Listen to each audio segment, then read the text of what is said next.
A very good morning to all of you. Today we have a very respectful and very talented Dr. Urvashi Sharma from Aditya Hospital, Jabalpur. So we will talk about cataract. So she will tell us what cataract exactly is and what the impact in our life. Cataract is एक age related problem होती है जिसमें हमारी आंख का lens जो normally transparent होता है जिसके थ्रू सारी लाइट रेज आराम से अंदर चली जाती है, वो लेंस हमारा विद एज ओपेक होने लगता है, जिसके कारण आंखों में लाइट रेज प्रॉपर नहीं पहुंच पाती रेटिना तक। तो पेशेंट को थोड़ा सा ब्लरिंग ऑफ विजन हो सकता है, धुंधला दिखता है। Blurring of vision distant object के लिए भी हो सकता है, नियर ऑब्जेक्ट के लिए भी होता है। कभी कभी पेशेंट को डिस्टेंट बिल्कुल प्रॉपर दिखता है पर नियर में उन्हें प्रॉब्लम होती है, जैसे उनका रीडिंग हैम्पर हो जाएगी या उन्हें गाड़ी में या डबलिंग ऑफ विजन हो सकता है कभी कभी, या नाइट ड्राइविंग में उन्हें डिफिकल्टी होती है। तो ये सब प्रॉब्लम से लाइक अगर पेशेंट कोई डायबिटिक हो तो ये सब प्रॉब्लम थोड़ा नॉर्मल एज के साथ थोड़ा अर्ली एज में भी हो जाती है। मैम इसके कोई वैसे है कोई सिम्टम मेन जो उससे पता चले कि इंसान को कैटरेक्ट हो गया? कैटरेक्ट बेसिकली जैसा मैंने कहा it is age related issue, तो आफ्टर 40-50 कभी भी हो सकता है, ऐसा कुछ एज बार नहीं होता है। और पेशेंट को खुद ही समझ आता है कि उसको थोड़ा धुंधला दिख रहा है। कभी कभी क्या होता है, नॉर्मली एक आंख अच्छा, एक आंख में नजर प्रॉपर है और दूसरी आंख में कैटरेक्ट है, तो पेशेंट को नहीं समझ आता अगर पेशेंट एजुकेटेड नहीं हो, उसने ध्यान नहीं दिया। और अगर एजुकेटेड हो जो अपने विजन कंपेयर करता है तो वो अर्ली डिटेक्ट कर देता है। और या तो किसी कोई भी पेशेंट जैसे कुछ प्रोफेशनल हो, अगर उन्हें अपने नॉर्मल वर्किंग में डिस्टरबेंस हो रहा है, स्क्रीन विजन में प्रॉब्लम हो रहा है या ड्राइविंग में इशू हो रहा है, तो वो फिर थोड़ा सा पेशेंट अवेयर होते हैं तो वो कुछ जल्दी आते हैं और फिर डॉक्टर उन्हें डिटेक्ट करता है। Thank you ma'am. बेसिकली जैसे बहुत लोगों को लगता है जैसे अगर वो लाइफस्टाइल चेंज करेंगे तो क्या कैटरेक्ट पे कोई इफेक्ट पड़ेगा अगर किसी को हो गया है तो? क्या चेंज करेंगे? लाइफस्टाइल चेंज करेंगे। देखो लाइफस्टाइल, देखिए बहुत सारे कारण होते हैं कैटरेक्ट के। जैसे कुछ एरिया में कैटरेक्ट ज्यादा होता है जहाँ sun exposure, ultraviolet rays exposure ज्यादा होता है, तो अर्ली एज में भी होता है। आप कई बाहर यूरोपियन कंट्रीज में देखो जहाँ लाइट का इशू रहता है, वहाँ थोड़ा सा वहाँ का नेचर ऑफ द कैटरेक्ट भी अलग होता है। वहाँ के कैटरेक्ट सॉफ्ट होते हैं, अपने जैसे अपन इंडिया में है यहाँ सनलाइट और इनका एक्सपोजर, तो नेचर ऑफ द कैटरेक्ट भी हार्ड होता है।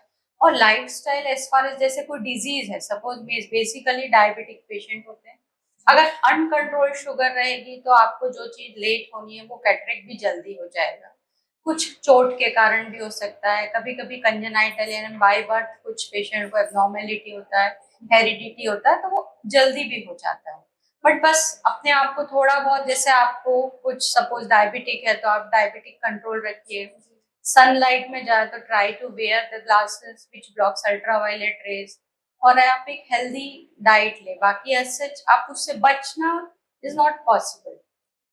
मैम जैसे कैटरेक्ट जब हो जाता है मे बी इसकी मेडिसिन तो होती नहीं है, इसकी हाँ, सर्जरी हाँ, होती है। इसकी तो सर्जरी, जो सर्जरी कराते हैं तो उसके कोई साइड इफेक्ट तो नहीं है, सेम रहता है? देखिए सर्जरी जो पहले, आजकल की सर्जरी इज क्वाइट सेफ, क्योंकि आजकल बहुत स्मॉल इंसिजन कैटरेक्ट सर्जरी होता है, that is to by phacoemulsification technique. तो बहुत छोटा 2.2 2.4 मिलीमीटर के इंसिजन से सर्जरी होती है और पेशेंट इमीडिएटली घर भी चला जाता है। रिकवरी भी फास्ट होती है और पेशेंट बहुत जल्दी ही विद इन 2-3 डेज पेशेंट अपने नॉर्मल रूटीन वर्क में भी वापस चले जाता है। बाद में उनकी कोई लाइफस्टाइल में कोई प्रॉब्लम तो नहीं करता? नहीं, इट ऑल डिपेंड्स। अब मैं कुछ लेंसेज, आजकल लेंस अलग अलग टाइप के एडवांस्ड लेंस भी आ गए हैं। अब ये भी डिपेंड करता है कि पेशेंट किस लेंस पर जाता है। मोनोफोकल लेंस होते हैं, मल्टीफोकल होते हैं। तो अगर प्रीमियम लेंसेज पे जाते हैं पेशेंट तो क्वालिटी ऑफ विजन भी बहुत अच्छा मिलता है जी। तो उनका फिर वर्किंग में भी उनको जैसे कोई पेशेंट स्क्रीन यूज ज्यादा है जिनका, तो उनको प्रीमियम लेंसेज में भी कुछ लेंसेज ऐसे हैं जो आपको गुड इंटरमीडिएट विजन भी देते हैं, नियर विजन भी देते हैं, तो उनको उस पर जाना चाहिए। तो वो जब जब भी पेशेंट सर्जरी के लिए आए तो वो ड्यूरिंग काउंसलिंग हम उनके प्रोफेशन के अकॉर्डिंग हम पेशेंट को एडवाइस करते हैं कि उन्हें किस लेंस पे जाना चाहिए। जी।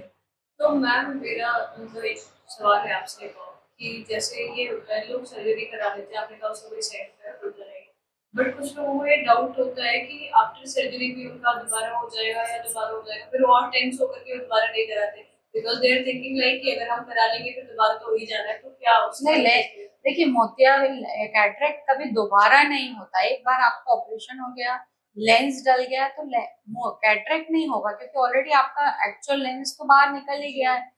बस एक कॉम्प्लिकेशन, एक प्रॉब्लम ये होता है कभी कभी जो हम इंट्राओकुलर लेंस डालते हैं उसके पीछे जो मेम्ब्रेन होती है उसमें थोड़ी वाइटनेस थिकनिंग आ जाती है, तो पेशेंट को थोड़ा धुंधला दिखता है, तो वो ओपीडी प्रोसीजर होता है या लेजर से वो क्लियर हो कोई जाता है। serious उसके issue लिए कोई इट इज ओपीडी प्रोसीजर, उसमें कोई ने ऑपरेशन नहीं होता है, वो झिल्ली साफ कर दी जाती है एक बार लेजर से। बहुत ज्यादा लोग टेंस में आ जाते हैं कि नहीं, क्या हो गया। देखिए अगर पेशेंट मैं कहूँगी डायबिटिक है तो वो उसके कॉम्प्लिकेशन होते हैं, it is not because of cataract surgery. जी जी बट अगर उसको और भी कोई मेटाबॉलिक डिजीज हो, जैसे ब्लड प्रेशर हो, डायबिटीज हो या कुछ भी, तो उसके कारण उसको प्रॉब्लम हो सकती है, बट कैटरेक्ट सर्जरी से नहीं हो सकती। बट फिर भी कैटरेक्ट पेशेंट या कैटरेक्ट सर्जरी डायबिटिक पेशेंट के लिए जी इट में भी, मतलब आप कितना भी सेफली करो बट पेशेंट का अगर शुगर कंट्रोल नहीं हुआ या उसने ध्यान नहीं दिया तो थोड़े बहुत उनको कॉम्प्लिकेशन हो सकते हैं। मतलब बेसिकली आप यही कहना चाह रहे हो पेशेंट के ऊपर डिपेंड करता है वो कैसे अपने आप को मैनेज करता है। हाँ, अगर आप अपनी शुगर मेंटेन रखेंगे तो आपका सब पर्दा भी सेफ रहता है, तो प्रॉब्लम नहीं होती। मैम इसके अलावा अगर आप किसी और कुछ एडवाइस देना चाहो patient मैं को? बस यही कहूंगी कि after every 40 years once in a year एक बार आई चेकअप जरूर कराना चाहिए, बिकॉज आजकल लोग क्या होता है ऑप्टोमेट्रिस्ट के पास जाएंगे, चश्मे वाले के पास जाके चेकअप करा लेते हैं, दे डू सुपरफिशियल चेकअप, वो आपका पूरा अंदर से चेकअप नहीं करेगा। तो बहुत सारी डिजीज जैसे कैटरेक्ट है, ग्लोकोमा है, ये सब चीजें डॉक्टर ही डायग्नोज कर सकता है। कोई आपके रेटिना में इशू है तो वो सब चीजें आपकी डिटेक्ट नहीं हो पाती है, तो वो प्रॉब्लम कर सकते। तो बेटर है वंस इन अ ईयर हम मैं कहूंगी कि एक आई स्पेशलिस्ट के पास जाकर कंसल्ट करें। जी कुछ होते हैं लोग जो डायरेक्ट चले हाँ जाते हैं चले जाते चश्मे की हैं, दुकान हाँ में like कुछ फाइनेंशियल प्रॉब्लम्स भी होती है और कुछ कमर्शियल एड भी होते हैं लोग कंपनीज के, तो पेशेंट को लगता है कि मुझे कम दिख रहा है तो चश्मे के लिए वो मैं डॉक्टर को क्यों फीस दूं, मैं सीधे जाके चश्मे की दुकान में जाके चेक कराऊं। पर उसके भी कुछ प्रॉस एंड कॉन्स सब में होते हैं, जी जी ऐसा है। तो मैम वैसे अगर इसे बचने के लिए कोई है कुछ क्या किया जा सकता है? नहीं, मैंने बताया बचने के लिए, देखिए आज मैं बस यही कहूंगी जैसे आप अपने हेयर को ग्रे होने से कितना बचा सकते हो, इट इज एज रिलेटेड है ना, वो सफेद होते ही है विद एज, वैसे ही आपका एक्चुअल लेंस में भी Precautions कलर मैंने कुछ कुछ चीजें जैसे आपको मैंने बताया कि आप थोड़ा बहुत अल्ट्रावायलेट रेज से प्रोटेक्ट रहे है ना, और कुछ भी मेटाबॉलिक डिजीज हो जैसे आपका शुगर हो सपोज कंट्रोल रखिए, बस आप उसके अलावा तो और कुछ बहुत ज्यादा नहीं होता कि आप कैटरेक्ट से बच सके। थैंक यू सो मच आपने इतना ज़्यादा हमें कैटरेक्ट यानी कि मोतियाबिंद के बारे में बताया क्योंकि बहुत सारे लोग हैं जो इसके बारे में अवेयर नहीं है। थैंक यू कि आपने इतने अच्छे से हमें समझाया। Thank you so much ma'am. Okay.